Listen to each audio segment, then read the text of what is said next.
अल्लाहुम्मा सल्ली अला सय्यिदिना मुहम्मद या रब्बि सल्ली। दुरूद शरीफ पढ़ना। अल्लाहुम्मा सल्ली अला मुहम्मद व अला आलि मुहम्मद कमा सल्लैता अला इब्राहीम व अला आलि इब्राहीम इन्नका हमीदुम मजीद। अल्लाहुम्मा बारिक अला मुहम्मद व अला आलि मुहम्मद कमा बारकता अला इब्राहीम व अला आलि इब्राहीम इन्नका हमीदुम मजीद।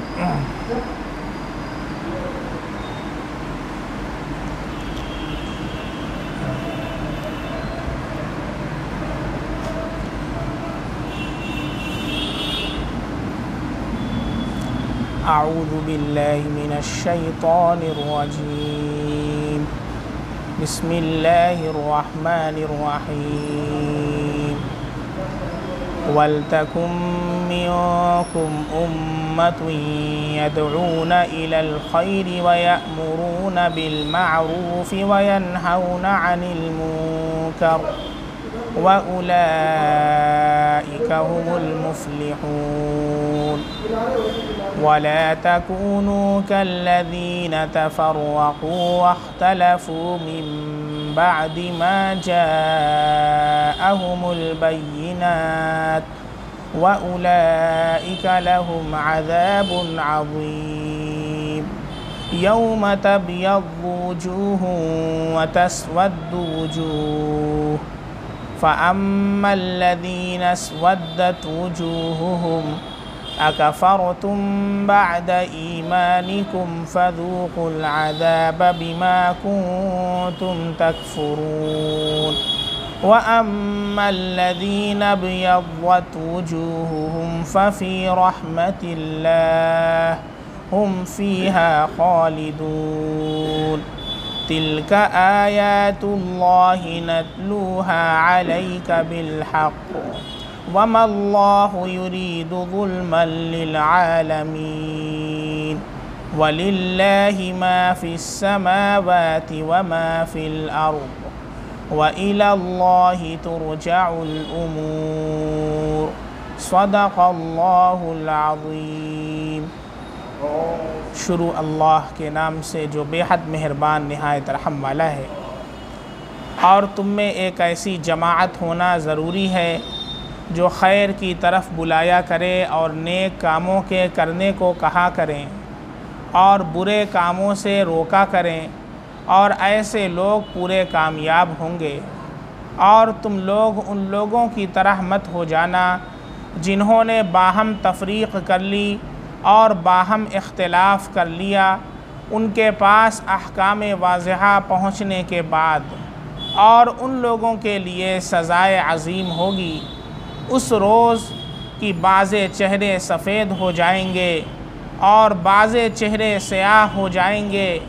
सो जिनके चेहरे स्याह हो गए होंगे उनसे कहा जाएगा, क्या तुम लोग काफिर हो गए थे अपने ईमान लाने के बाद, तो सज़ा चखो अपने कुफ्र के वजह से। और जिनके चेहरे सफ़ेद हो गए होंगे वो अल्लाह की रहमत में होंगे, वो उसमें हमेशा हमेशा रहेंगे। ये अल्लाह ताला की आयतें हैं जो सही सही तौर पर हम तुमको पढ़ पढ़ कर सुनाते हैं। और अल्लाह ताला मखलूक़ात पर जुल्म करना नहीं चाहते। और अल्लाह ही की मिल्क है जो कुछ आसमानों में और ज़मीन में है। और अल्लाह ही की तरफ सब मुक़द्दमात रुजू किए जाएंगे। ये सूरह आले इमरान की आयत नंबर 104 से लेकर आयत नंबर 109 तक आप हजरात के सामने पढ़ी गई। ये नया कुरान है। इसमें एक जगह पर नुक्ता छूट गया है, फ़अनक़ज़कुम मिन्हा। इससे पहले देखिए यहाँ नुक्ता इसमें छूट गया है, इसको सही करवा लीजिए। पता नहीं किसने छापा है, मकतबा एहसान लखनऊ ने छापा है। कोई साहब उन तक अगर ये बात पहुँचा सकें तो पहुँचाएँ कि कुरान को आप दुरुस्त करवा लें। ये इसमें दिखा दीजिए कैमरे पर।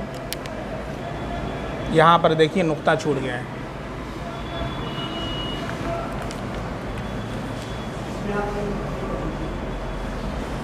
नहीं तो इस तरह का जितना भी कुरान छपा है उस सब में गलती है, सब में गलती है ना।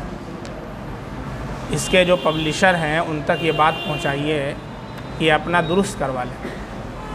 ताज कंपनी लाहौर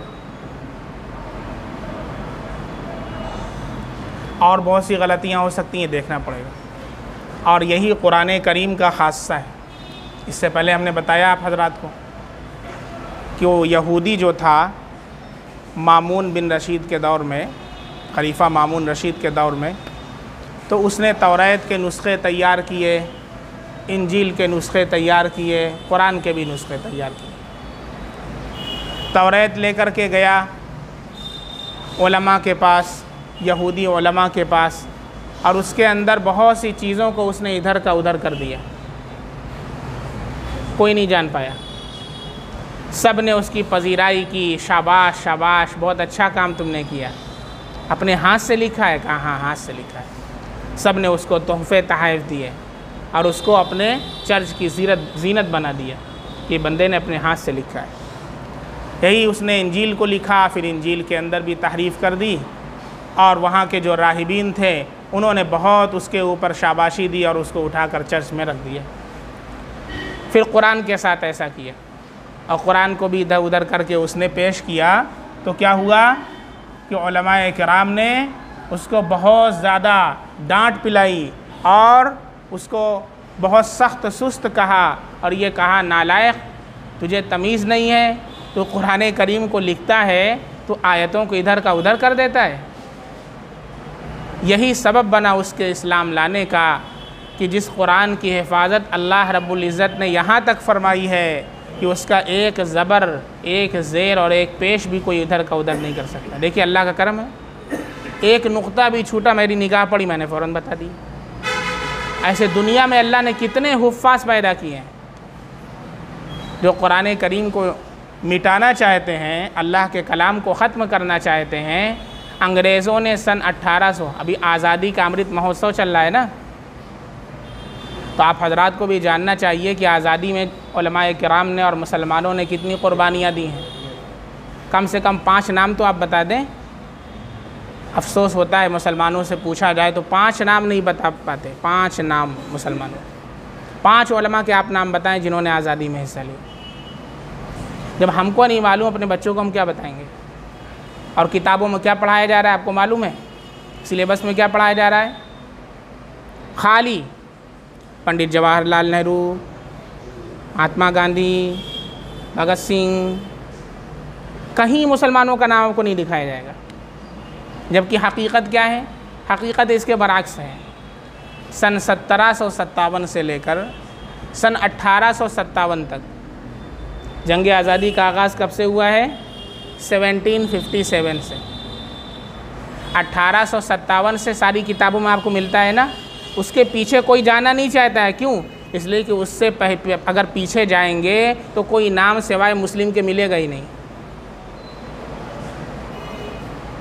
1757 से जंग आज़ादी का आगाज़ हुआ है और 100 साल तक जो जंग आज़ादी लड़ी है तन्हा मुसलमानों ने लड़ी।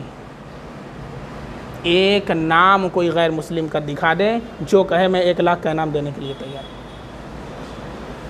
1757 से लेकर 1857 तक चैलेंज मेरा। कितनी बड़ी बात है आप सोचें। आज हमसे देशभक्ति का सर्टिफिकेट मांगा जाता है, जितना हमारा खून बहा है उतना तुम्हारा पसीना नहीं बहा है।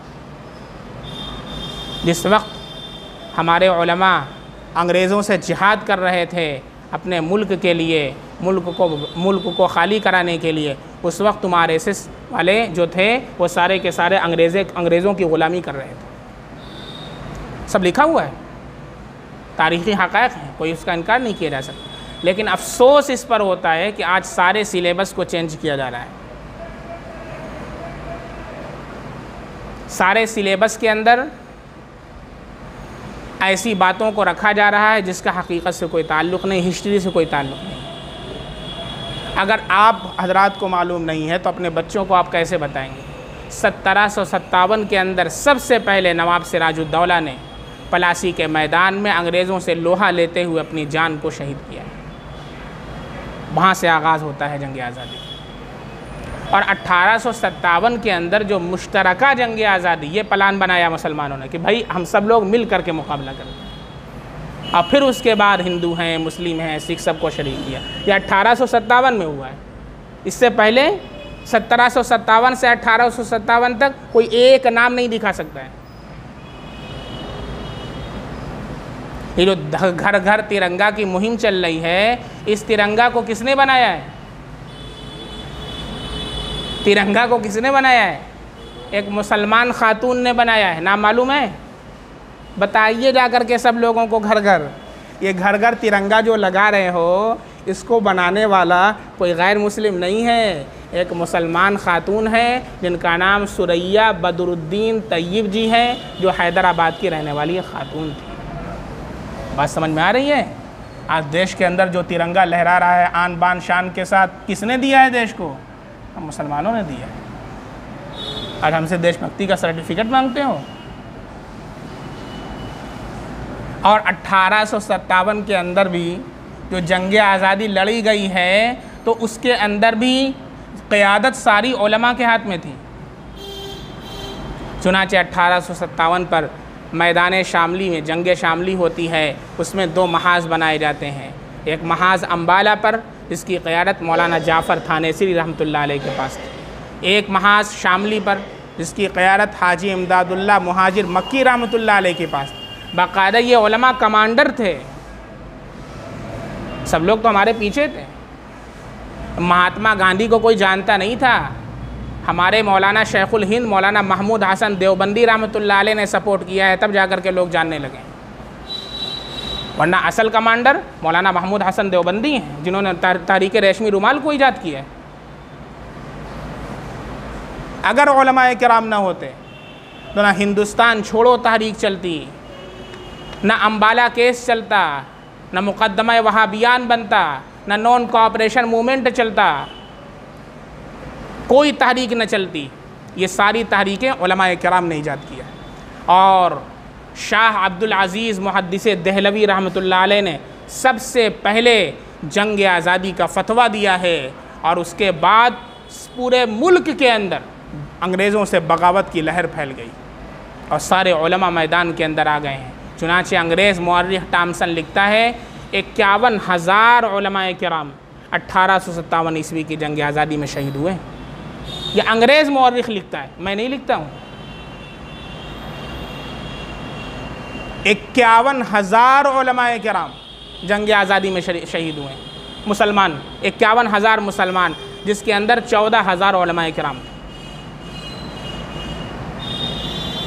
जंग दिल्ली की चांदनी चौक से लेकर के खैबर तक जितने दरख्त थे, सब के ऊपर मुसलमानों की लाशें लटक रही।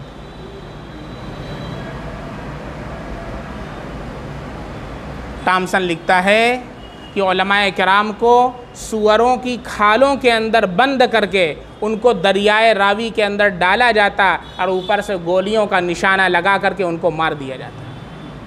कोई कम उन्होंने कुर्बानी दी है देश के लिए।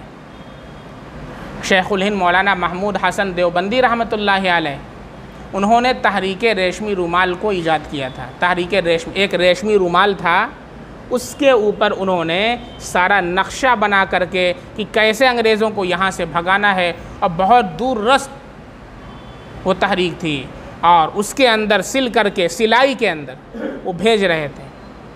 अगर वो तहरीक कामयाब हो गई होती तो आज हिंदुस्तान का नक्शा ही कुछ और होता। लेकिन आखिर में अपनों ने ही गद्दारी कर दी और उसकी वजह से शेखुल हिंद रहमतुल्लाह अलैह को माल्टा की जेल में कैद कर दिया गया, अंग्रेज़ों ने कैद किया। जब मौलाना जाने लगे तो मौलाना के शागिर्द थे शेखुल इस्लाम हज़रत मौलाना हुसैन अहमद मदनी रहमतुल्लाह अलैह। उन्होंने कहा कि उस्ताद जा रहे हैं, मुझे भी लेकर के चले, मैं भी जाऊँगा। चुनांचे उनको भी कैद कर दिया गया। वहाँ पर रमज़ान पड़ता है जेल के अंदर, रमज़ान के अंदर तरावी पढ़ाना है। पहले क्या होता था कि तो अब ये सिस्टम चल रहा है कि पहले हाफिज़ा होता है, हिफ्ज़ होता है, फिर उसके बाद आलिमियत की पढ़ाई होती है। आम तौर पर ऐसी होता है, इसके अलावा भी बहुत कुछ अगर कोई करना चाहे तो कर सकता है। तो पहले हिफ्ज़ होता है, फिर उसके बाद आलिमियत। लेकिन पहले आम तौर पर ऐसा होता था कि उलमा तो होते थे लेकिन अक्सर हाफिज़ नहीं होते थे। तो शेखुल हिंद रहमतुल्लाह अलैह हाफिज़ नहीं थे और शेखुल इस्लाम रहमतुल्लाह अलैह भी हाफिज़ नहीं थे, कोई हाफिज़ नहीं था। और तरावी पढ़ाना है वरना अल्लाह के नबी की एक सुन्नत छूट जाएगी। अब क्या करें? सुन्नत पर अमल का जज्बा जेल के अंदर भी है। आज तो हम एसी में बैठ करके भी सुन्नत पर अमल नहीं करते हैं। खाना खाते हैं दोनों पलती मार करके, कहीं एक लुक़मा कम ना हो जाए, है कि नहीं? सुन्नत के मुताबिक बैठेंगे तो एक लुक़मा कम ना हो जाए हमारा। एसी में बैठे हैं फिर भी सुन्नत पर अमल नहीं हो रहा है। अब आप सोचें कैसे उन्होंने जेल के अंदर भी कुर्बानियाँ दी हैं। कोई हाफिज़ नहीं है लेकिन अल्लाह से रो रहे हैं कि अल्लाह ताला कुछ इंतज़ाम कर दीजिए, क्या करें? अल्लाह के नबी की सुन्नत छूट जाएगी। तरावीह में एक कुरान करीम का सुनना या सुनाना सुन्नत मुअक्कदा है, लेकिन कैसे सुनाए? ना उस्ताद हाफिज़ ना शागिर्द हाफिज़। अल्लाह का मोजिज़ा ज़ाहिर होता है। यह कुरान का मोजिज़ा है, यह कुरान का मोजिज़ा जिसे दुनिया वाले नहीं समझते। और जो कुरान करीम पढ़ता है, स्टडी करता है, अल्लाह उसे हिदायत दे देते हैं, वो कुरान की आगोश में, इस्लाम की आगोश में आ जाता है। वो आता है इस्लाम पर एतराज़ करने के लिए और इस्लाम का ही कैदी और ग़ुलाम बन जाता है। ये इस्लाम की खूबी। चुनाचे जो शागिर्द थे शेखुल इस्लाम हज़रत मौलाना हुसैन अहमद मदनी रहमतुल्लाह अलैह, उन्होंने कहा कि आप दुआ कीजिए, मैं याद करना शुरू करता हूँ, आप दुआ कीजिए। भाई यहाँ से एक सबक क्या मिलता है? जो हमारे बस में हो उससे गुरेज नहीं करना चाहिए। बहुत से लोग हैं जो कुरान अभी तक नहीं पढ़ते, उनको पढ़ना नहीं आता, कभी पढ़े नहीं बचपन से, है ना? कम से कम इतना तो आप कर सकते हैं कि वज़ू बना करके कुरान को खोलें। एक बूढ़ी अम्मा थी, उनका वाक़या मैंने इससे पहले सुनाया है। बूढ़ी अम्मा का जब इंतकाल हो गया, उनको कब्र में दफन कर दिया गया। उनकी कब्र से बहुत अच्छी खुशबू निकल रही थी, पूरा कब्रिस्तान और वो जो वहाँ से गुज़र रहे थे जो लोग, उनको भी खुशबू आती थी, बहुत अच्छी खुशबू। तो एक साहब गए वहाँ पर, देखा तो वही कब्र से आ रही है जो अभी नई नई कब्र बनी। मालूम किया किसकी कब्र? तो बूढ़ी अम्मा थी ना, उन्हीं की कब्र है। उनका पता, एड्रेस क्या है, एड्रेस मालूम किया, घर गए, कहा कि आपकी अम्मा थी? हाँ मेरी अम्मा थी। उनका कोई ख़ास अमल था? कोई ख़ास अमल का कोई ख़ास अमल? वो तो पढ़ी लिखी नहीं थी, वो तो कुरान ही नहीं पढ़ी थी, कोई ख़ास अमल क्या उनका होगा? कहा कि भाई बताओ, सोच करके कोई ख़ास अमल होगा उनका, रात में कुछ उठ करके। बहुत सोचा वोचा, कहा कि कोई ख़ास अमल तो नहीं था, बस यही हम लोग देखते थे, सुबह सुबह उठें जब तो नमाज की तो पढ़ती ही थी, एक कुरान करीम खोल करके, बड़ा शौक़ था कुरान करीम पढ़ने का। और कोई पहले ज़माने में इलाक़े में कोई एक हाफिज़ होता था, पूरे इलाक़े में कोई एक हाफिज़। तो अब अल्लाह का करम है, अल्लाह का फ़ज़ल है कि हर महल्ले के अंदर, हर घर के अंदर अल्लाह के करम से हाफिज़ है कुरान। आप मऊ में चले जाएँ, अल्हम्दुलिल्लाह यहाँ पर तो फिर भी कम है, आप मऊ के अंदर चले जाएँ, उसमें हर घर के अंदर माशाअल्लाह आपको हाफिज़ आलिम मिलेंगे, हर घर के अंदर मिलेंगे माशाअल्लाह। ऐसा दौर हमें भी चाहिए कि 4 बच्चे अल्लाह ने दिए हैं तो एक बच्चे को तो कम से कम हम हाफिज़ कुरान और आलिम बाअमल बना दें। 3 बच्चों को हमने दुनियावी तालीम दी, एक बच्चे को हम दीनी तालीम दें। तो उन्होंने कहा कि बड़ा शौक़ था कुरान पढ़ने का, कोई था नहीं पढ़ाने वाला, तो कुरान को खोल करके रोज़ाना ये कहती थी अल्लाह ताला यहू सच है, अल्लाह ताला अल्लाह मियाँ यहू सच है, अल्लाह मियाँ यहू सच है। ऐसे करके बेचारी 2-3 सफ़ा पढ़ती थी और उसको सीने से लगा करके बड़ी मोहब्बत के साथ रख दिया करती बस, और इसके अलावा कोई अमल नहीं। ये कुरान से मोहब्बत का अल्लाह ने सिला दिया है कि उनकी कब्र की खुशबू से पूरा कब्रिस्तान मुअत्तर हो गया। यही मैं कहना चाहता हूँ, ये सीख है। अब जो लोग कुरान नहीं पढ़े हुए हैं, बूढ़े हो गए हैं, हम तो पढ़ा ही ना है, अरे अल्लाह के बंदे, इतना तो कर सकते हो, कुरान खोल सकते हो ना, इतना तो करो। मस्जिद में इमाम साहब हैं, उनसे कहो इमाम साहब 1 मिनट मुझे दे दीजिए, 1 मिनट। मेरा तो नहीं ख्याल है कोई इमाम साहब ऐसे होंगे 1 मिनट के लिए इनकार कर देंगे।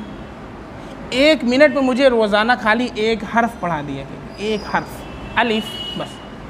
आज क्या पढ़ेंगे हम? अलिफ। कुरान खोलिए, इमाम साहब से पढ़िए अल्हम्दु, बस। दूसरे दिन लिल्लाही, और कुरान करीम को उसी को पढ़ करके अल्लाह से दुआ किया कीजिए, अल्लाह मुझे कुरान पढ़ना सिखा दीजिए। इतना तो कर सकते हैं ना, इतना भी नहीं करते हैं। जब इतना करेंगे तो अल्लाह की मदद आएगी। अब देखिए अल्लाह की मदद जेल में कैसे आती है। असीरान माल्टा के नाम से मशहूर है ये हजरत। काला पानी का नाम सुना है? हाँ, बीच में बिल्कुल, वहाँ कोई परिंदा नहीं जा सकता, कोई आदमी नहीं जा सकता, लेकिन जज्बा है सुन्नत पर अमल करने का। अल्लाह से रो रहे हैं तहज्जुद में उठ करके कि अल्लाह एक सुन्नत छूट जाएगी। ये सुन्नत पर अमल का जज्बा है।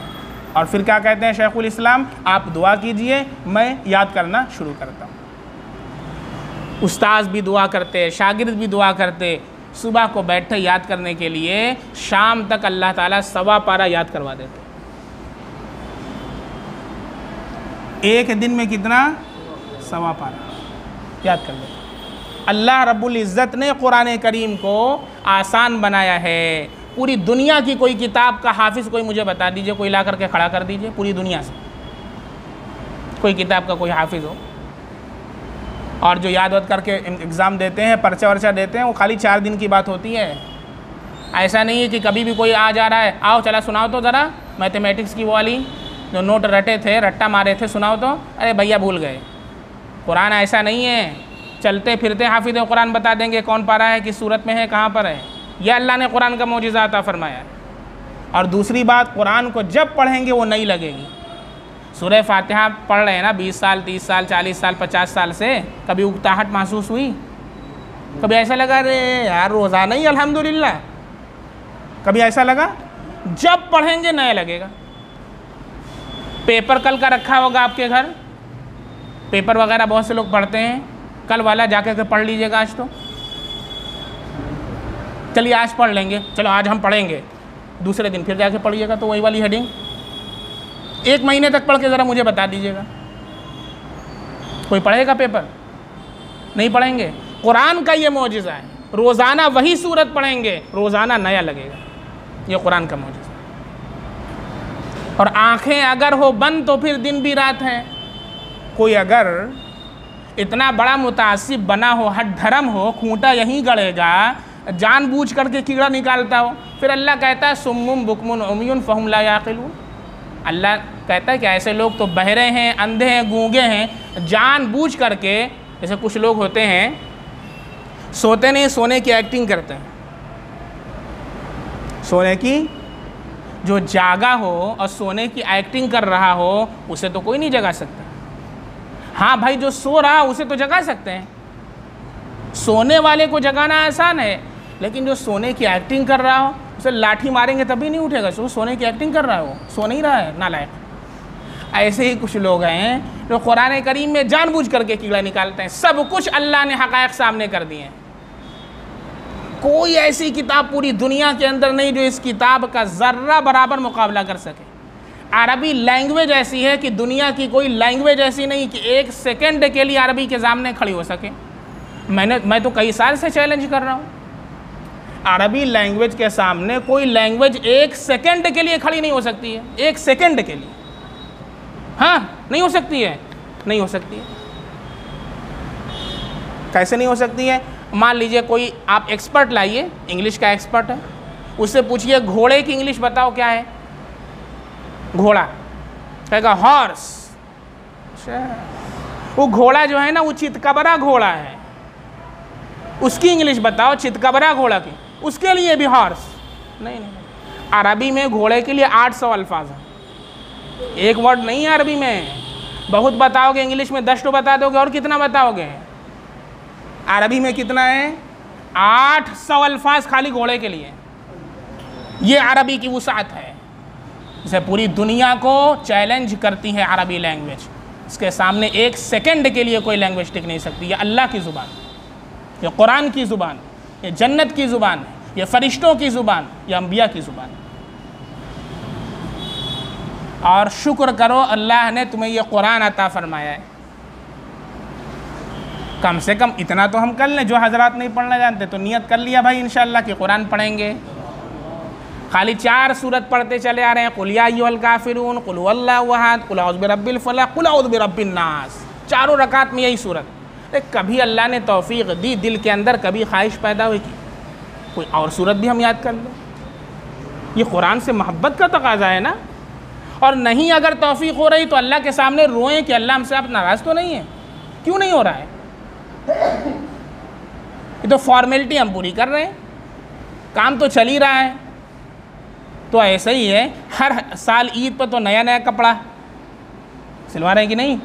अरे वही पुराना पहन लीजिए ना। नहीं, नया कपड़ा।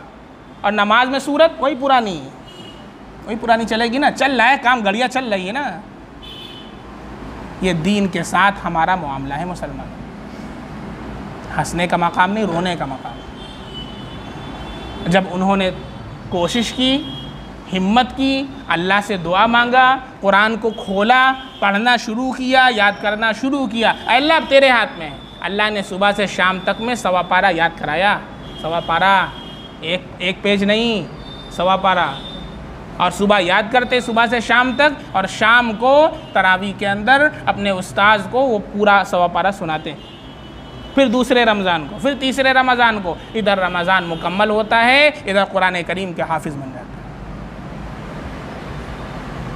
हैं। ये कुरान का जिंदा जावेद मोजिज़ा है। ये किसने किया? कि कौन माल्टा की जेल में कैद हुआ? ये पंडित जवाहरलाल नेहरू नहीं, शेखुल हिंद मौलाना महमूद हसन देवबंदी रहमतुल्लाह अलैह। ये बताइए, लोगों को पता नहीं है, लोगों को कोई उनका नाम भी नहीं जानता है। बात समझ में आ रही है? उनके शागिर्द कौन थे? शेखुल इस्लाम हज़रत मौलाना हुसैन अहमद मदनी रहमतुल्लाह अलैह, जिन्होंने फतवा दिया था अंग्रेज़ों की फ़ौज में भर्ती हराम है। उनके ख़िलाफ़ वारंट जारी हो गया। अंग्रेज़ों ने कहा जहाँ देखो गोली मार दो, जहाँ देखो गोली मार दो। हज़रत ने कहा मैं अपने फतवे से रुजू नहीं करूँगा। चुनाचे इसी दौरान कॉन्फ्रेंस एक होती है, कराची के अंदर कॉन्फ्रेंस होती है, वहाँ पर उनकी सदारत होती है। लोग ये सोचते हैं कि मौलाना नहीं आएंगे, क्यों? इसलिए कि अगर वो निकलेंगे कहीं छुपे होंगे, अगर वो निकलेंगे तो गोली मार दी जाएगी। अल्लाह रब्बुल इज़्ज़त ने वो सलाहियत और वो जुरात अता फरमाई थी कि वो स्टेज पर कफ़न को अपने हाथ पर लेकर के हाजिर होते हैं, कफ़न को हाथ पर लेकर के हाजिर होते हैं। और कहा फ़िरंगी की फ़ौजों में हुर्मत के फ़तवे सरेदार चढ़कर भी गाए हुए हैं। फ़िरंगी की फ़ौजों में हुर्मत के फ़तवे सरेदार चढ़कर भी गाए हुए हैं। अंग्रेज़ जज ने कहा कि एक बार कह दो कि मैंने फ़तवा नहीं दिया है, मैं तुम्हें छोड़ दूंगा। कहा पहले भी दिया था, अभी भी देता हूँ, आइंदा भी देता रहूँगा। ये उलमा की क़ुरबानियाँ हैं। मौलाना उबैदुल्लाह सिंधी रहमतुल्लाह अलैह एकदम नौजवान बच्चे थे। मौलाना महमूद हसन देवबंदी रहमतुल्लाह अलैह ने इनको अफ़गानिस्तान भेजा था, जाओ वहाँ की आवाम को तैयार करो। जब यहाँ से हिंदुस्तान से जा रहे थे, उनकी दाढ़ी के बाल आना शुरू हुए थे, और वहाँ से जब वापस आते हैं तो दाढ़ी के बाल सफ़ेद हो चुके थे। पूरी ज़िंदगी उन्होंने अपनी इस मुल्क के लिए क़ुरबान कर दी। मौलाना उबैदुल्लाह सिंधी रहमतुल्लाह अलैह, हाजी इमदादुल्लाह मुहाजिर मक्की रहमतुल्लाह अलैह, मौलाना जाफ़र थानेसरी रहमतुल्लाह अलैह, मौलाना कासिम नानौतवी रहमतुल्लाह अलैह। छत्ता की आज भी वो मस्जिद है, जिसे देखना हो जा कर के देख लें। सहारनपुर चला जाए, वहाँ पर एक ख़ित्ता देवबंद के नाम से है। वहाँ एक मस्जिद है, मस्जिद छत्ता। पहले अनार का एक दरख्त था, वहाँ पर अनार का एक दरख्त था। उसी अनार के दरख्त के नीचे मदरसा कायम किया गया। पहले कोई बिल्डिंग नहीं थी। एक उस्ताद थे, उनका नाम भी महमूद था, शागिर्द थे, उनका नाम भी महमूद था। वो बैठ गए अनार के दरख्त के नीचे और पढ़ाना शुरू कर दिया, और मदरसा कायम हो गया। और फिर उसके बाद अल्लाह ने वो शोहरत अता फरमाई कि शायद पूरी दुनिया का कोई ख़ित्ता ऐसा हो कि वहाँ पर वहाँ के फ़ुज़ला दीन की खिदमत अंजाम न दे रहे।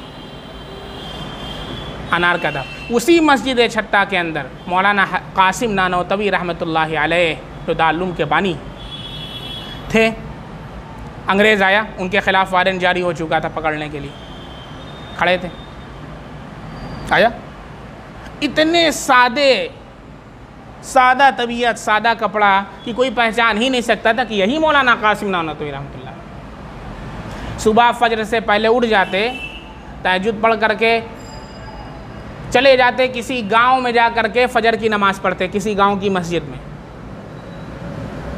लोगों ने नाम तो बड़ा सुन रखा था लेकिन चेहरे से वाकिफियत नहीं थी। इतने सादा थे, लाठी ले लेते, जूता लाठी पे टांग लेते, जूता लाठी पे जा रहे हैं। तो एक मस्जिद पड़ी, उसमें नमाज़ पढ़ लिया। इमाम साहब ने नमाज में ऐसी गलती कर दी है कि वो नमाज क्या हो गई, गलत, नमाज फासिद हो गई। मौलाना कासिम नानोतवी रहमतुल्लाह अलैह ने नमाज के बाद मसला बताया कि भाई नमाज दोहरा लीजिए, नमाज नहीं हुई, नमाज नहीं हुई, नमाज दोहरा लीजिए। तो जो बूढ़े लोग वहाँ के थे, जाहिर सी बात है, वो तो मानते नहीं हैं जल्दी से।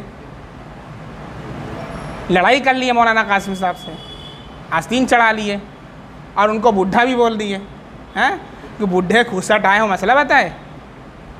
और बेचारे क्या करते हैं, मसला ही तो बता सकते हैं, कोई लड़ाई तो नहीं कर सकते हैं। तो भाई मैंने मसला बता दिया, आपको अमल करना ना करना आपका काम है। फिर उन चले आए।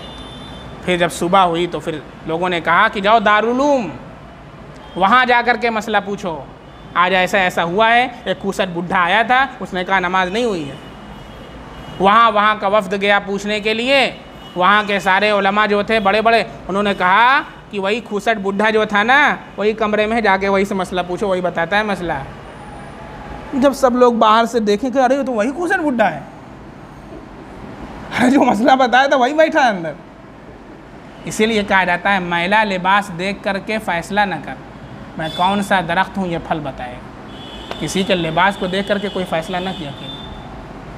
शेख सादी रहमतुल्लाह अलैह एक बार दावत में गए, किसी दावत में गए ऐसे ही आम लिबास के अंदर, तो लोगों ने पूछा नहीं, खड़े हैं बेचारे, सब लोगों को आवभगत हो रही है। शेख सादी रहमतुल्लाह अलैह खड़े खड़े खड़े खड़े वापस चले।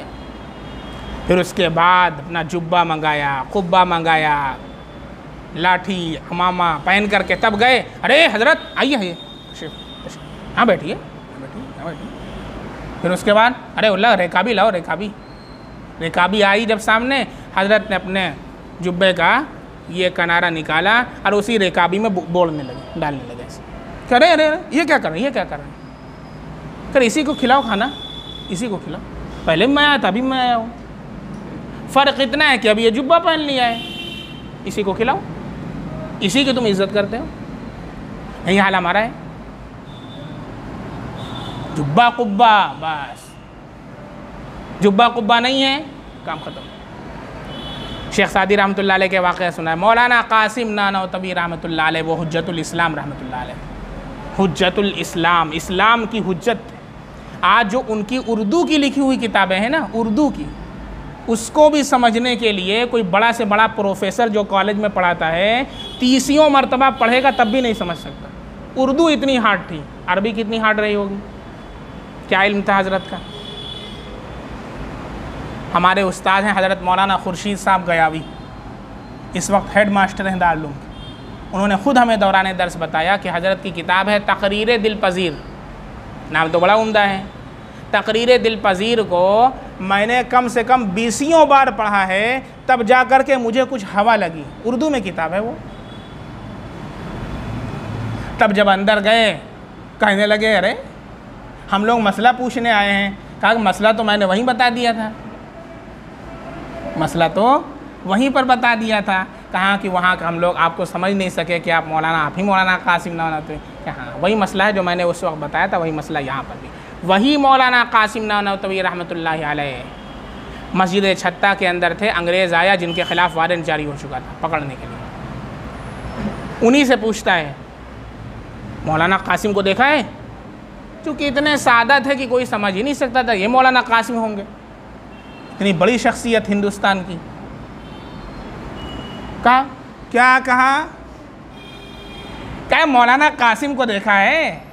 थोड़ा सा पीछे हट गए, थोड़ा सा पीछे हट गए। कहा मौलाना अरे अभी तो यहीं पर थे। थोड़ा पीछे हट के कहते हैं अरे अभी यहीं पर तो थे। वो कहे कहाँ देखा, सब इधर उधर ढूंढने लगते हैं। मौलाना कासिम साहब अपने निकल जाते हैं किनारे। ये मौलाना कासिम नानोतवी रहमतुल्लाह अलैह थे। और फिर उसके बाद क्योंकि मामला गर्म चल रहा था इसलिए रूपोश हो जाते हैं। रूपोश का मतलब समझ रहे हैं, छुप जाते हैं। कितने दिन छुपते हैं? 3 दिन। 1 दिन 2 दिन, अब 3 दिन हो गया। उसके बाद कहा कि अब मैं निकल रहा हूँ, जो होगा अल्लाह देखेगा। अरे उनके शागिर्दों ने कहा हज़रत सब लोग दौड़ रहे हैं आपको पकड़ने के लिए, आप निकल रहे हैं। कहा कि सुन्नत की खिलाफ वर्जी नहीं कर सकते। नबी करीम सल्लल्लाहु अलैहि वसल्लम जब हिजरत का सफ़र फरमा रहे थे तो आप सल्लल्लाहु अलैहि वसल्लम ने गारे सौर के अंदर 3 दिन अपने आप को छुपाया था। 3 दिन कुफ़ार तलाश कर रहे थे, दौड़ रहे थे, 3 दिन छुपाए थे अपने आप को। 3 दिन के बाद फिर अल्लाह के नबी सल्लल्लाहु अलैहि वसल्लम निकल पड़े थे, मैं सुन्नत की खिलाफ वर्जी नहीं करना चाहिए। अब आप सोचें ज़रा, हम लोग ऐसी में बैठ कर के सुन्नत पर अमल नहीं कर रहे हैं, पंखे के नीचे बैठकर सुन्नत पर अमल नहीं कर रहे हैं। अपने अकाबिरीन को देखें कि कैसे कैसे हालात में उन्होंने सुन्नत को नहीं छोड़ा है। तब जा कर के अल्लाह रब्बुल इज़्ज़त ने उस मदरसे के फैज़ को पूरी दुनिया के अंदर पहुंचाया। आज मैं जो यहाँ बैठ कर के कुछ कह रहा हूँ हज़रत के फैज़ की बरकत है न। मैं क्या, कहाँ मैं और कहाँ ये निखाते गुल, नसीम सुबह तेरी मेहरबानी। मेरी क्या हैसियत, मेरी क्या औकात, और कहाँ अल्लाह का कलाम। और सिर्फ एक नहीं, पूरी दुनिया के अंदर अल्लाह ने उनके फैज़ को पहुँचाया। बात समझ में आ रही है? तो इसलिए ज़रूरत इस बात की है कि जंग आज़ादी से जो ताल्लुक़ से जो बहुत सी चीज़ें आज चल रही हैं, इसमें जो हमारे उलमा की क़ुरबानियाँ हैं, मुसलमानों की क़ुरबानियाँ हैं, हम उनसे अपने आप को पहले वाकिफ़ करें और अपनी नस्ल को वाकिफ़ कराएं। ये बहुत ज़रूरी है। जो कौम अपनी तारीख़ को भुला देती है उसका नामो निशान सफ़े हस्ती से मिटा दिया जाता है। अपनी तारीख़ को याद रखना और उसे अपने नस्ल को बताना यह आपकी ज़िम्मेदारी है। इसलिए आप बताएं कि तिरंगा झंडे को डिज़ाइन करने वाली कोई और नहीं, एक मुस्लिम खातून है जिनका नाम सुरैया बदरुद्दीन तैयब जी है। आप बताएं क्या कि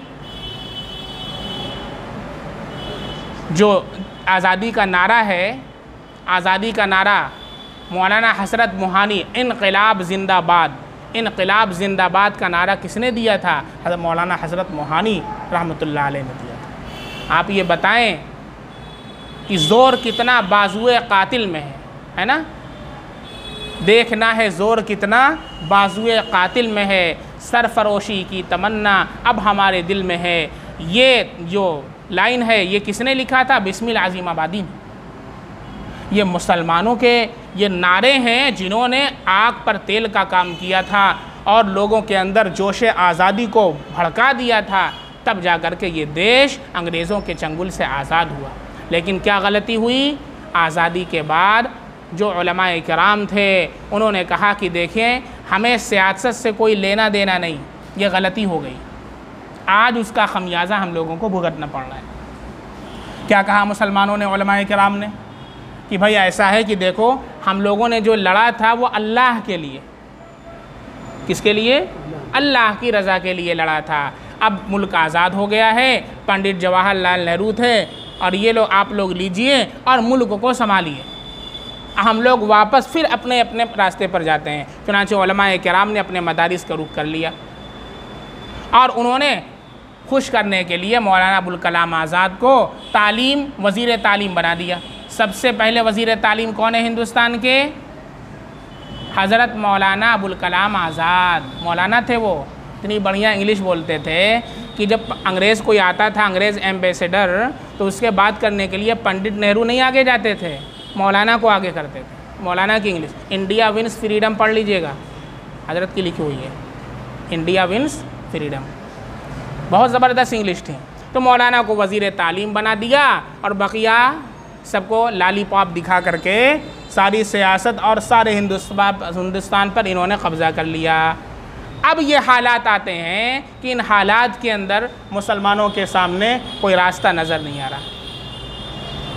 और अब उल्टा हम ही से सर्टिफिकेट मांगा जाता है कि तुम देशभक्त हो, तुमने क्या किया है देश के लिए। अब ये सूरत हाल चल रही है। जिन्होंने इस देश को आज़ाद कराया है उनसे सवाल किया जाता है कि तुमने क्या किया है। और जो गोडसे की औलाद है, गोडसे जानते हैं कौन है? जिसने father of nation Mahatma Gandhi को कत्ल किया था। ये गोडसे अंग्रेज़ों की ग़ुलामी कर रहा था उस वक्त। ये उनके मानने वाले हैं, ये हमसे देशभक्ति का सर्टिफिकेट मांगते हैं। तो पूरे मुल्क को ये बात आप बताएं कि आज़ादी, जंग आज़ादी हम मुसलमानों ने लड़ी है और हम ही इस देश की हिफाजत करने वाले हैं, और ये हमारा मज़हब सिखाता है, हमारा इस्लाम इसकी तालीम देता है। जिस मुल्क के अंदर तुम रहते हो उस मुल्क से मोहब्बत करो, उसके साथ गद्दारी नहीं। और गद्दारी मुसलमानों ने नहीं की है, गद्दारी उन लोगों ने की है कि जिस वक्त दुश्मनों से मुसलमान लड़ाई कर रहे थे उस वक्त कुछ लोग अंग्रेज़ों की ग़ुलामी कर रहे थे। और फिर उसी वक्त बहुत से फ़िरक़े उठे, जिसके अंदर बरेलवी फ़िरक़ा है, बरेलवी फ़िरक़ा उसके अंदर है। उसी के अंदर ये गैर मुक़ल्लिदियत का फ़िरक़ा है जो अपने आप को अहले हदीस कहता है। ये अंग्रेज़ों ने तैयार किए, बाकायदा रेफरेंस के साथ मैं बताऊंगा, हवाले के साथ, सारी दस्तावेज़ मौजूद है। खड़ा किया, उनके जो बड़े उलमा थे उनको ख़रीदा, ये देखा कि मुसलमान तो सारे एक हैं, कोई फ़िरक़ा नहीं है। अब क्या होगा? अब इनको बांटो, अलग अलग करो। चुनाचे खड़ा किया, अहमद रज़ा ख़ान को ख़रीदा बरेलवी से, और बाकायदा अंग्रेज़ों ने बहुत बड़ी ज़मीन अलाट कर दी थी अहमद रज़ा ख़ान के नाम, और उनसे कहा था तुम फतवा दो, और किताब पूरी लिखवाई और उनके नाम पूरी ज़मीन दे दी। इधर से गैर मुक़ल्लिदों से इनके बड़े बड़े जो उलमा थे, नवाब सिद्दीक़ हसन भोपाली और बड़े उलमा, उनको ख़रीदा, और ख़रीद करके इख्तिलाफ़ी मसाइल को उम्मत में पैदा कर दिया। रफ़े यदैन का मसला, ज़ोर से आमीन का मसला, बात समझ में आ रही है? अतहियात में उंगली हिलाओ कि ना हिलाओ, इसमें बांट दिया उम्मत। हमारी जो असल सलाहियत जहाँ पर सर्फ होनी चाहिए थी वहाँ से हट करके हम लोग क्या करने लगे? रफ़े यदैन करें कि ना करें, जो करने वाला है वो ना करने वाले को काफिर कह रहा, जो नहीं कर रहा वो करने वाले को काफिर कर रहा, जो आमीन ज़ोर से कहता है वो आमीन आहिस्ता से जो कह रहा है उसे काफिर कह रहा है, जो आहिस्ता कहता है वो ज़ोर से कह। इसी में हम लोग लड़ रहे हैं। ये किसने किया? अंग्रेज़ों ने किया। बात समझ में आ रही है? बहुत लंबा खेल ये क्या बोलते हैं, डिवाइड एंड रूल, ये इनकी पॉलिसी थी, तकसीम करो और हुकूमत करो। चुनाचे वो इसके अंदर पूरे कामयाब हो गए, और जब जाने भी लगे वो तो अपने आसार छोड़ करके गए। उनकी टाई अभी तक ज़िंदा है, उनका शर्ट पैंट अभी तक ज़िंदा है। चाय, हमारी दादी बताती थी कि इनकी ट्रक की ट्रक आती थी और फ्री में चाय पिलाते थे। पहले चाय वाय यहाँ पर नहीं थी, दूध पिया करते थे, खालिस दूध। अब तो खालिस दूध मिलेगा नहीं, तो अब उन लोगों ने क्या किया? चाय को ईजाद किया। अब चाय कौन जाने हिंदुस्तान में, चाय तो पीते नहीं थे, दूध पिया करते थे। तो अंग्रेज़ ट्रक लेकर के आते थे और उसमें बाकायदा चाय का कंटेनर होता था और फ्री में बुला बुला के चाय पिलाते थे। उसके बाद जब लत पड़ गई तो फिर बेचना शुरू कर दिया, और अब ये सूरत आई है कि अब देखिए कितनी महंगी चाय हो गई। बग़ैर चाय के तो आँख ना खुले मुसलमानों की। 10 बजे सोकर उठेंगे, अब चाय नहीं पिएंगे तो आँख ही नहीं खुलेगी। ये सूरत हाल है। तो हम लोगों को सुला दिया और अपना जा करके चले गए। आज पूरी दुनिया को कंट्रोल में किया है उन्होंने। डॉलर है,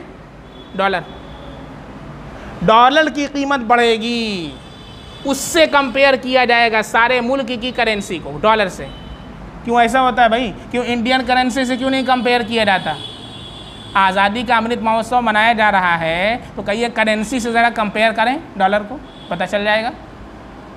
बात समझ में आ रही है? तो हम लोगों को बेवकूफ़ बनाया जा रहा है, और बेवकूफ़ बना करके मुल्क को और पीछे की तरफ ढकेला जा रहा है, और हम सब लोग इख्तिलाफ़ी मसाइल के अंदर उलझ पड़े हैं। ज़रूरत इस बात की है, जो इस आयत के अंदर तालीम दी गई, जो इससे पिछली 2 आयतें आपके सामने पढ़ी गई। अल्लाह ने कुरान के अंदर इरशाद फरमाया है कि मुसलमानों, 2 चीज़ें अगर तुम अपने अंदर पैदा कर लो, पूरी दुनिया तुम्हारे सामने अपने घुटना टेक देंगे। 2 चीज़ें। सबसे पहली चीज़ अल्लाह ने क्या फरमाया? या अय्युहल्लज़ीना आमनुत्तकुल्लाह, अल्लाह का तक़वा। तक़वा तक़वा समझ रहे हैं? तक़वा अल्लाह का खौफ, अल्लाह की खशियत, अल्लाह का डर, और उसकी तफसील पूरी आ चुकी है आपके सामने। तक़वा किसे कहते हैं, किस चिड़िया का नाम है? अल्लाह की पसंदीदा चीज़ों को करना और नापसंदीदा चीज़ों को छोड़ देना, इसका नाम क्या है? तक़वा। कैसे पैदा होगा वो सब बताया जा चुका है। नंबर 1 तक़वा। नंबर 2 क्या काम करना है? बाहमी इत्तेहादो इत्तेफाक। सारे मुसलमानों को बाहमी इत्तेहादो इत्तेफाक, सारे मुसलमान, जब ये 2 चीज़ें पाली जाएंगी, खाली इत्तेहादो इत्तेफाक से भी काम नहीं चलेगा और ख़ाली तक़वा से भी काम नहीं चलेगा। तक़वा भी होना चाहिए और इत्तेहादो इत्तेफाक भी होना चाहिए। फिर उसके बाद अल्लाह रब्बुल इज़्ज़त मुसलमानों की शान व शौकत को पूरे आलम के ऊपर ज़ाहिर करेंगे, और जब तक ये नहीं होगा उस वक्त तक मुसलमानों की शान व शौकत का ज़ुहूर नहीं होगा, उस वक्त तक मुसलमानों का दबदबा कायम नहीं होगा, जब तक ये 2 सिफ़ात हमारे अंदर पैदा नहीं होती हैं। सबसे पहली चीज़ तक़वा है और दूसरी चीज़ बाहमी इत्तेहाद व इत्तेफाक है। और ये इत्तेहाद व इत्तेफाक कैसे पैदा होगा? अपने इख्तलाफ़ी मसाइल को, जो ऐसे इख्तलाफ़ी मसाइल हैं कि जो कुफ्र और शिरक का मसला नहीं है, जो कुफ्र और शिरक का मसला नहीं है, बल्कि वो औला गैर औला का मसला है। अब जैसे रफ़अ यदैन करना न करना, यह औला गैर औला का मसला है, मुस्तहब गैर मुस्तहब का मसला है। लेकिन अब इतना इसको उछाल दिया जाता है कि भाई उसकी वजह से एक दूसरे को लोग काफिर बनाने लगते हैं, इतना पीछे पड़ जाते हैं। और ख़ास तौर से जो हमारे नए हजरात आते हैं सऊदी से, उनका तो दिमाग मुझे समझ ही नहीं आता, पता नहीं क्या हो जाता है उनको। वो तो डायरेक्ट फतवा ही देने लगते हैं और सबकी नमाज़ों को कह देते हैं कि नहीं हुई, ख़राब हो गई। बात समझ में आ रही है? तो इसकी वजह से हमारी जो क़ुव्वत सर्फ होना चाहिए वो गैर महल पर ख़र्च हो रही है। जहाँ ख़र्च होनी चाहिए वहाँ पर नहीं हो रही है, जहाँ नहीं खर्च होना चाहिए वहाँ पर हमारी क़ुव्वत और हमारी ताकत सर्फ हो रही है, और उसकी वजह से हम दिन ब दिन पीछे पीछे चले जा रहे हैं। मुसलमानों की बस्ती में हम चले जाएं, सारे लड़के वहाँ पर या तो मोबाइल चलाते हुए नज़र आएंगे, या तो गोली खेलते हुए नज़र आएंगे, या कैरम बोर्ड खेल रहे होंगे, या लूडो खेल रहे होंगे, यही कर रहे होंगे सारे के सारे बच्चे। अभी सिविल सर्विसेज के एग्ज़ाम हुए, उसके अंदर कितने ऐसे बच्चे थे मुस्लिम नौजवान हैं कि जो उसके अंदर पार्टिसिपेट किए और कामयाब हुए? आप बताएं कितने लोग हैं? कुछ नेम्स आ जाते हैं ऑल इंडिया से, तो उसको खाली उछाल दिया जाता है। हम अकाउंटेबिलिटी पैदा करें, एहतसाब करें कि हमारे कौम से, हमारे महल्ले से, हमारे शहर से कितने लोग गए, क्या कर रहे हैं हमारे नौजवान? कोई पढ़ने के लिए तैयार नहीं है, कोई एक बच्चा पढ़ने के लिए तैयार नहीं, कोई मेहनत करने के लिए तैयार नहीं। जितने मुस्लिम नौजवान बच्चे हैं कोई मेहनत के लिए तैयार नहीं, बस सब क्या चाहते हैं, बस कोई आसान सा कुछ ऐसा ज़रिया माश हो जाए कि हम बैठ करके खाएं। अक्सर लोगों को ये देखा गया। और अभी लॉकडाउन के बाद से जो सूरत हाल चल रही है, कितने ऐसे मुस्लिम लोगों को जानता हूँ कि वो बाहर से आकर के घर बैठे हुए हैं, अभी तक बैठे हुए हैं, कुछ काम नहीं कर रहे हैं। फिर आए, कोई दुआ बता दीजिए, उनकी अहलिया आती है, कोई तावीज़ दे दीजिए। मैंने कहा भाई तावीज़ दुआ से नहीं होगा, ये बताएं कि क्यों बैठे हैं, क्या कर रहे हैं? क्या बैठे हुए हैं? मैंने कहा क्यों बैठे हैं, क्यों बैठे हैं घर में? कि वो बाहर जाना चाहते हैं, वीज़ा नहीं लग रहा है। मैंने कहा जब तक वीज़ा नहीं लग रहा है यहीं पर कोई काम करें, यहाँ कोई काम नहीं है। मैंने कहा हम दिलवा दें, काम करेंगे, हम दिलवाएं, कौन सा काम दिलवाएंगे? तो मैंने कहा रिक्शा दिलवा देते, रिक्शा चलाइए, बैटरी वाला रिक्शा। इंसल्ट हो जाएगी, अजीब सूरत हाल है। यानी मतलब घर बैठे रहो, बेगारी इख्तियार कर लो, दूसरों के सामने हाथ फैलाना पड़ जाए, लेकिन इज्जत की रोज़ी नहीं कमाते मुसलमान। और जानते हैं क्या करेंगे? ज़्यादातर ये करेंगे, कोई दुकान खोल के बैठ जाएंगे, बहुत करेगा कोई बाहर चला जाएगा, बहुत करेगा बी फार्मा कर लेगा, मेडिकल खोल लेगा। भाई जो मुल्क के जो कवानीन हैं, अदालतें हैं, जो सिस्टम है, सिस्टम के अंदर हमको जाना है। अभी आपको मालूम है कि कितने मुसलमान ऐसे हैं जो जेल के सलाखों के पीछे बंद हैं। मौलाना कलीम सिद्दीकी का नाम सुना आप हजरत ने? नहीं सुना, नाम ही नहीं सुना। हज़ारों लोगों ने उनके हाथ पे इस्लाम कबूल किया, इतनी बड़ी शख्सियत, उनको बिला वजह उठा करके जेल में बंद कर रखा है, बिला वजह। खालिद सैफी का नाम सुना है? नहीं सुना। बिला, अभी बेचारे की बीवी की वीडियो आई थी, रो रही है वो, कम से कम उसकी आवाज़ तो आप सुन लीजिए। आपसे कुछ कह रही है, आपकी अम्मी लगे, आपकी बहन लगे, आपसे कुछ कहना चाहती है सारे मुसलमानों से, उसकी आवाज़ तो सुन लीजिए। ये सारे के सारे जेल के सलाखों के पीछे बंद हैं, इनके मुकद्दमात लड़ने वाले अच्छे वकला नहीं।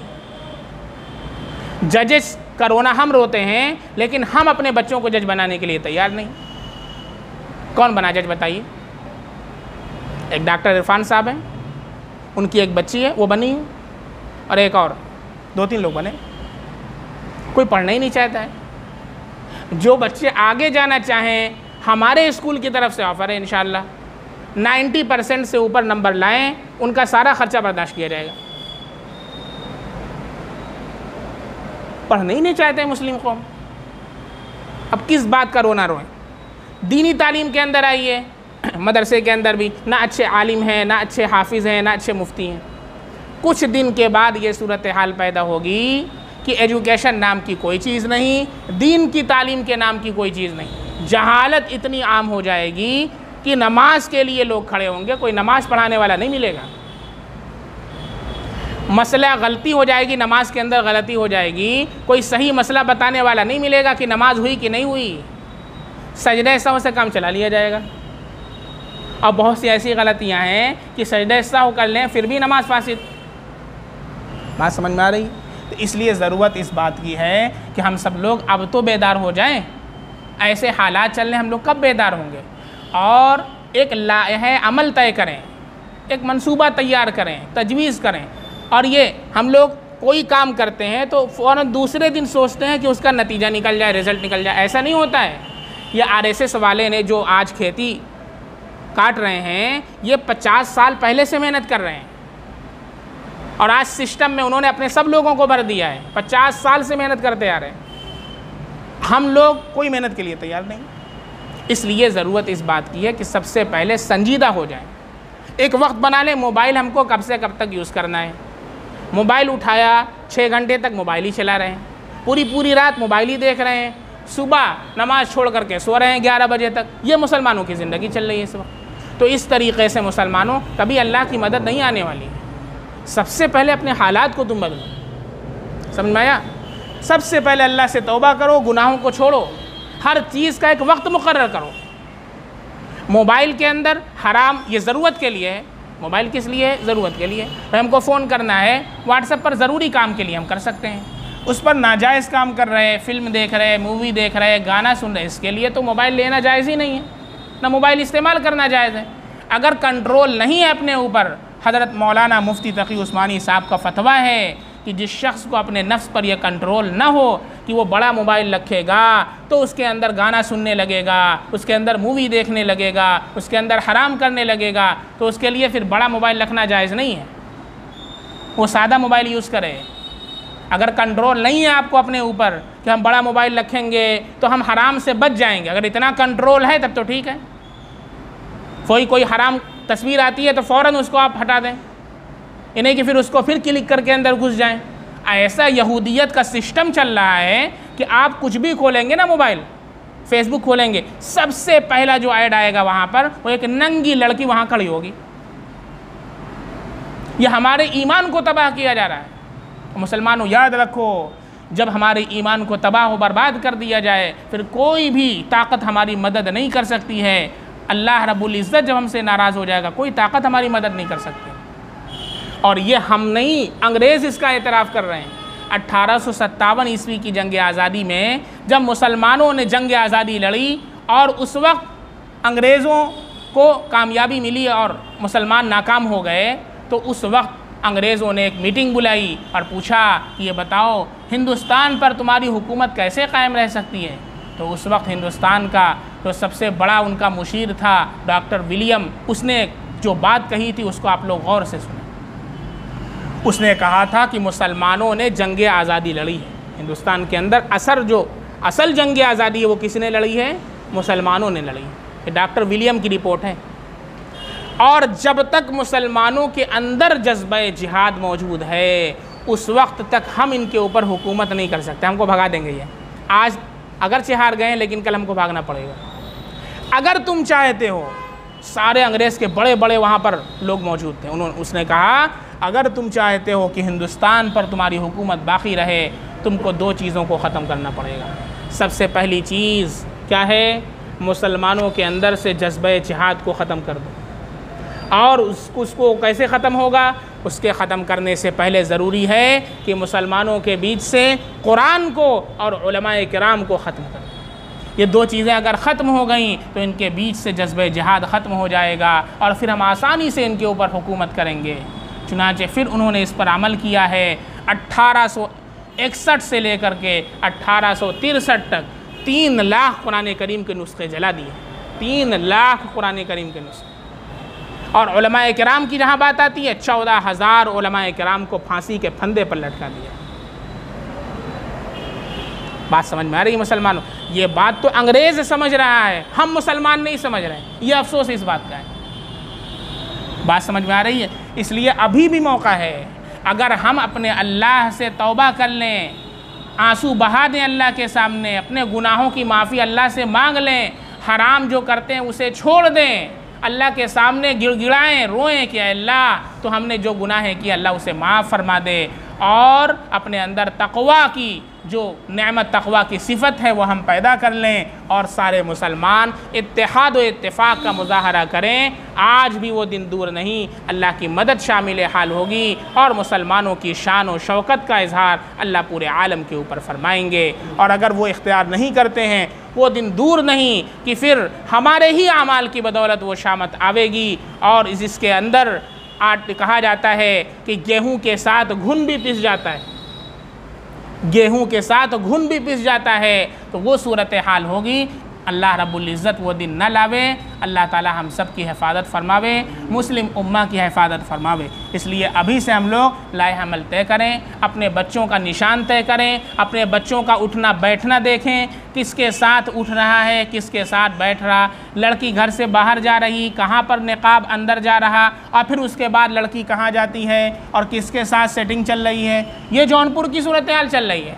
बाकायदा यहाँ के होटल के ऑनर ने मुझे बताया है, जो काउंटर पर बैठता है, अपने घर से मुस्लिम लड़की निकलती है, निकाब पहन करके निकलती है, फिर कुछ दूर जाती है, निकाब अंदर जाता है, फिर गैर मुस्लिम का साथ होता है, उसके साथ आकर के होटल के अंदर बाकायदा कई कई घंटे वो लड़की गुजारती है। ये मुसलमान बच्चियों का हाल है इस जौनपुर के अंदर। इस जौनपुर की मैं बात कर रहा हूँ, बाहर की बात नहीं कर रहा हूँ। और बच्चा रो रहा था आकर के मेरे पास, और कहा मैंने कहा समझाया नहीं, कि समझाने की कोशिश की तो उल्टा मुझे उसने कहा कि जो करना है कर लो, प्यार किया तो डरना क्या। बात समझ में आ रही मुसलमानों? इसलिए बहुत डरने की ज़रूरत है। अब हमसे हमारे बारे में पूछोगी और हमारे अहलो अयाल के बारे में पूछोगी, जिनके ऊपर अल्लाह ने हमें हाकिम बनाया है। अल्लाह के नबी का इरशाद है कि तुम लोग अपने मातहत के ज़िम्मेदार हो, और ज़िम्मेदार मातहती के बारे में अल्लाह के यहाँ सवाल किया जाएगा। कुल्लुकुम मसऊलुन अन रइयतिही, अल्लाह के यहाँ सवाल किया जाएगा। और कुरान में अल्लाह ने फरमाया है अपने आप को बचाओ और अपने अहलो अयाल को बचाओ। बात समझ में आ रही है? इसलिए बच्चे बहुत कुछ करें, लेकिन नाजायज़ काम के लिए हम इतनी छूट न दे दें कि वो बिल्कुल आज़ाद हो जाए, जो चाहें करने लगें। ऐसा ना हो। बड़ा मोबाइल है, एज से पहले न दें। पता चला कि बच्चे छोटे ही हैं, उनके हाथ में बड़ा मोबाइल आ जाता है। अब तो बच्चे पैदा होते हैं कि हाथ में मोबाइल आ गया। एक वीडियो भी मेरे पास आई है कल, आपको दिखाएंगे तो आप हंसेंगे। छोटा सा बच्चा है, छोटा सा बच्चा 1 साल का होगा, खूब रो रहा है। उसकी अम्मी आती है, उसे मोबाइल देती है, चुप हो जाता है। छोटा सा बच्चा है, और जैसे ही लेती है फिर रोने लगता है। तो जानते हैं इस मोबाइल के ज़रिए से क्या किया जा रहा? इस मोबाइल के ज़रिए से गैर फितरी तरीक़े से हम सब लोगों को पैरालाइज़ किया जा रहा है। पैरालाइज़ समझ रहे हैं? एहसास ही हम लोगों को नहीं हो रहा है कि हमारे साथ क्या हो रहा है। जो फितरत है, फितरत से हमको दूर किया जा रहा है। ज़िंदगी का जो मज़ा है, लुत्फ़ है, उससे हम लोगों को दूर किया जा रहा है। अब 2 बच्चे बैठे हुए हैं, छोटे छोटे बच्चे हैं, मोबाइल देख रहे हैं, मोबाइल के अंदर मस्त हैं। आप उनको कोई बात बताएं, कोई बात समझाएं, वो आपकी बात सुनने के लिए तैयार नहीं। क्यों? इसलिए कि मोबाइल के अंदर मस्त है। इस मोबाइल ने बेड़ा गर्क कर रखा है उम्मत का। इसलिए इसका एक टाइम मुकर्रर कीजिए और इसके अलावा इसको लॉक कर दीजिए। और बेहतर तो ये है कि सादा मोबाइल ही यूज़ करने लगिए। बहुत ज़रूरी है तो बस उसका एक वक्त मुकर्रर कीजिए। घर के अंदर जाइए तो बिल्कुल मोबाइल यूज़ मत कीजिए, सादा मोबाइल रखिए, सादा यूज़ कीजिए। और बच्चों की पहुँच से बहुत इसको दूर रखिए। बच्चे जो हैं उन पर बहुत ख़तरनाक असर पड़ रहा है। एक बच्ची का यहाँ तक वीडियो आया है कि वो बच्ची का सर से पैर तक काँप रहा है पूरा। डॉक्टर के यहाँ लेकर के गए, डॉक्टर बता रहा है कि इसको जो ये सूरत हाल पेश आई है, इस मोबाइल के अंदर जो गेम वगैरह हैं उसके खेलने की वजह से और मोबाइल को बहुत ज़रूरत से ज़्यादा उसको यूज़ करने की वजह से ये सूरत हाल पेश आई है कि वो अपने कंट्रोल से बाहर चल रही है, आउट ऑफ कंट्रोल चल रही है। कितने ऐसे बच्चे हैं जो पबजी के अंदर मस्त हैं। वालिदैन देखते हैं, कुछ नहीं बोलते हैं, बाकायदा वालिदैन मोबाइल देते हैं कि लो ये जहर का प्याला हम उनको थमा रहे हैं, उनको बर्बादी की रास्ते पर हम लेकर जा रहे हैं। इसलिए बहुत से चीज़ें हैं जिनके अंदर सुधार की ज़रूरत है। अगर हम लोग अहद करें तो फिर कोई भी ऐसी चीज़ नहीं है कि जिसकी इस्लाह न की जा सके। हम सब लोग कोशिश करें, अहद करें कि इंशाअल्लाह हम सब अल्लाह रब्बुल इज़्ज़त के सामने अपने गुनाहों की माफ़ी मांगेंगे, तक़वे को इख्तियार करेंगे, घर के अंदर एक ईमानी माहौल क़ायम करेंगे, किताबी तालीम की शुरुआत करेंगे, दीनी तालीम को हम ज़िंदा करेंगे। एक वक्त मुकर्रर कीजिए, उस वक्त के अंदर बैठा करके दीनी तालीम घर के अंदर कीजिए, उससे दिल की ज़मीन हमवार होती है बच्चों के अंदर। और फिर एक बच्चे से पूछिए कि कल क्या तालीम हुई थी, उसने वो कोई चीज़ जवाब दे, आप उसको एक चॉकलेट दीजिए, आप उसको कोई इनाम दीजिए। आज इनाम किस बात पर दिया जा रहा? आज इनाम दिया जाता है स्कूल में फ़र्स्ट पोजीशन आई उस पर इनाम दिया जाता है, लेकिन इनाम कभी हमने इस बात पर नहीं दिया आज बच्चे ने फ़जर की नमाज़ पढ़ी है तो हमने उसे इनाम दिया। आप मुकर्रर कर दीजिए कि बच्चा अगर तुम 40 दिन फ़जर की नमाज़ जमात के साथ पढ़ोगे तो हम तुम्हें साइकिल इनाम में देंगे, मोबाइल नहीं। मोबाइल गिफ्ट नहीं करेंगे तो जहर है। अब बच्चा मोबाइल मांगता है, नहीं मोबाइल नहीं देंगे, हम साइकिल देंगे। हम ऐसी चीज़ उसे दें कि जिससे उसकी जिस्मानी वर्जिश हो। और इसकी तालीम है हदीस के अंदर। सहाबे कराम कुश्ती सीखा करते थे, सहाबे कराम तैराकी सीखा करते थे। तो ये चीज़ें जिससे जिस्मानी वर्जिश हो, इसके सामान हम अपने अंदर पैदा करें। और हदीस के अंदर आता है अल मुमिनुल क़विय्यु खैरुम मिनल मुमिनिज़ ज़ईफ़, जो ताकतवर मोमिन है वो कमज़ोर मोमिन से बढ़ करके हुआ करता है। बात समझ में आ रही है? इसलिए अपने जिस्मानी फ़िटनेस का भी हम सामान पैदा करें। अल्लाह रब्बुल इज़्ज़त हम सब को कहने सुनने से ज़्यादा अमल की तौफ़ीक़ अता फ़रमाए। और जो आजकल के हालात चल रहे हैं उसके अंदर दज्जालियत का फ़ितना उरूज पर है, अल्लाह इसके फ़ितने से हम सब की हिफाजत फ़रमाए। कि ये वो दौर है कि इर्तिदाद का जो ख़तरा है वो पूरे घर के अंदर पहुंच चुका है। कितने ऐसे घर हैं कि उस घर के अंदर इर्तिदाद का फ़ितना पहुंच चुका है। बहुत से ऐसे लोग हैं कि जिनको अभी तक इसका एहसास तक नहीं है, बच्चों तक के अंदर ये फ़ितना पहुंच चुका है। इसलिए वक्तन फ़वक्तन अपने बच्चों को उलमाए किराम की सोहबत में लेकर के जाएं, तफासिर के अंदर उनको बैठाएं। इससे क्या होता है कि अल्लाह रब्बुल इज़्ज़त कुरान करीम की बरकत से अल्लाह फ़ितनों से हिफाजत फरमाते हैं। और सूरह कहफ़ की 10 आयात शुरू की और 10 आयात आखिर की। हमने इससे पहले भी आपसे दरख्वास्त की है रोज़ाना पढ़ने की हम मशक्क़त किया करें, रोज़ाना हम पढ़ लिया करें। अल्लाह रब्बुल इज़्ज़त दज्जाल के फ़ितने से हमारी हिफाजत फरमाए। और हर जुमा को पूरी सूरह कहफ़, हर जुमा को अल्लाह ज़मीन से लेकर आसमान तक नूर का मिंबर कायम कर देंगे इंशाअल्लाह। और दज्जाल के फ़ितने से अल्लाह हम सब की हिफाजत फरमाएंगे। अल्लाह ताला हम सब की हिफाजत फरमाए और ईमान पर अल्लाह ताला हम सब का खात्मा अता फरमाए। सुब्हानल्लाहि बिहम्दिही, सुब्हानकल्लाहुम्मा बिहम्दिका, अशहदु अल्ला इलाहा इल्ला अंता, अस्तग़फिरुका व अतूबु इलैक। सुब्हान रब्बिका रब्बिल इज़्ज़ति अम्मा यसिफ़ून व सलामुन अलल मुरसलीन।